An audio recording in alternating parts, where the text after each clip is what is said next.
Ivan by Katherine Applegate is about a shopping mall gorilla. So Ivan has been put on display in a mall for tourists to come by and pay money to see.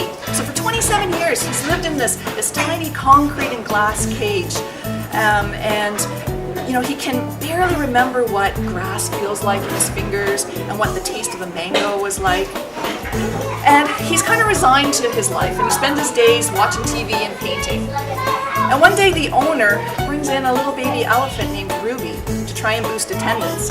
And Ivan doesn't want Ruby to suffer the same life that he has, so he does something really brave to try and save her. Now this book is told from Ivan's point of view, and the first person narration just really pulls you immediately into the story.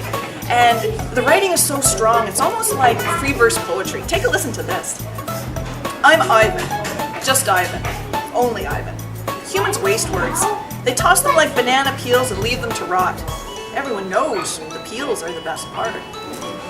Oh, this book will make you weep. And there's so many things to think about, like the ethical treatment of animals, the relationship between animals, the bond between animals and people.